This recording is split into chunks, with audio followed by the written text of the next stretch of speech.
নমস্কার বন্ধুরা, আমি আবারও চলে এসেছি নতুন রকমের একটা রেসিপি নিয়ে।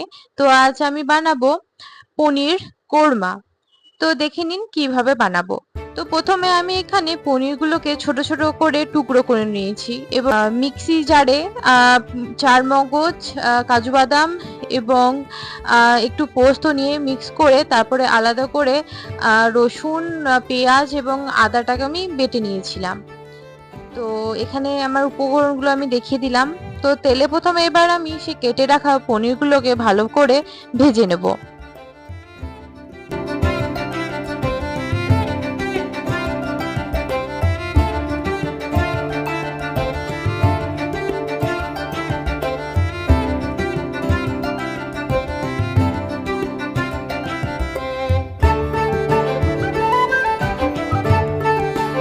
এবং পনিরগুলো ভাজা হয়ে গেলে আমি একটা বাটিতে সেখানে জল নিয়েছিলাম এবং সামান্য লবণ নিয়ে এসে পনিরগুলোকে একটু ডুবিয়ে রেখেছিলাম যাতে পনিরগুলো সফট থাকে।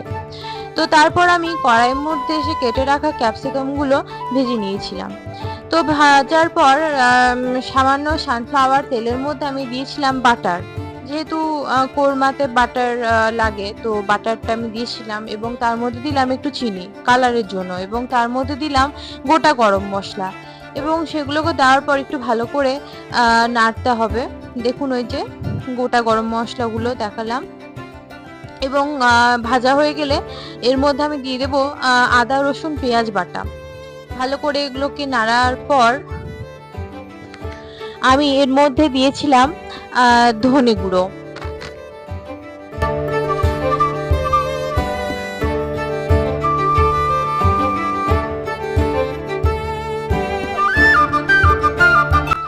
এবং আদা রসুন পেঁয়াজটা একটু ভাজা হয়ে গেলে এর মধ্যে আমি মেশাবো সেই 4 মগজ, কাজু বাদাম এবং পোস্ত বাটার সেই মিক্সচারটা এবং সেটা অ্যাড করার পর ভালো করে এভাবে নাড়তে হবে এবং নাড়ার পর আমি একটা বাটিতে টক দইটা একটু ফেটিয়ে রেখেছিলাম এবং সেটা আমি অ্যাড করে দিলাম এবং অ্যাড করার পর আবার সেই ভালো করে নেড়ে নিতে হবে এবং তার মধ্যে আমি একটু দিয়েছিলাম লাল লঙ্কা গুঁড়ো।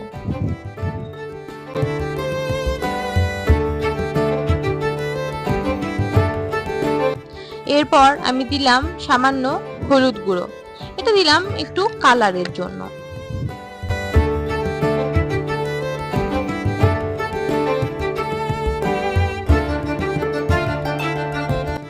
এবার এটার মধ্যে একটু ক্রিমি ভাব আনার জন্য আমি দিয়ে দিলাম একটু আমুল দুধ।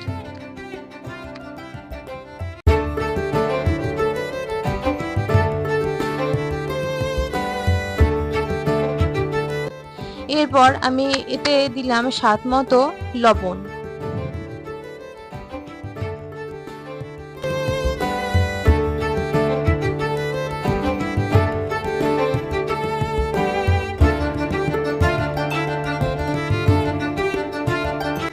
নুন দিয়ে মেশানোর পর ভালো করে নেড়ে তারপর আমি দিলাম ক্যাপসিকাম, ভেজে রাখা সেই ক্যাপসিকামগুলো এবং ক্যাপসিকাম দেওয়ার পর আবার আমি সেটাকে ভালোভাবে একটু নেড়ে নেব।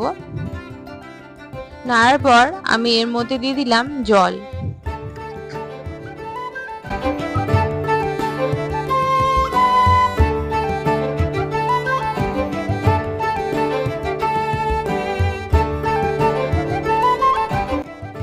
এবার আমি এর মধ্যে সেই ভেজে রাখা পনিরগুলো ঢেলে দেব এবং ভালোভাবে নাড়বো যাতে কোনো লাম্পস না থাকে এবং পনিরটা দেওয়ার পর যখন ঝোলটা ফুটবে তো তখন আমি দিয়েছিলাম গরম মশলা গুঁড়ো।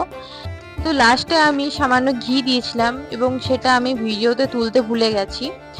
তো আপনারা এভাবে ঘরোয়া পদ্ধতিতে এই পনির কোরমা বানিয়ে দেখবেন, খুবই টেস্টি হবে আর পরিবারের সদস্যরা খুবই খুশি হয়ে যাবেন। তো অবশ্যই বানিয়ে আমাকে কমেন্ট বক্সে জানাবেন যে কেমন হয়েছে। তো আজ এ পর্যন্তই, দেখা হচ্ছে পরের ভিডিওতে।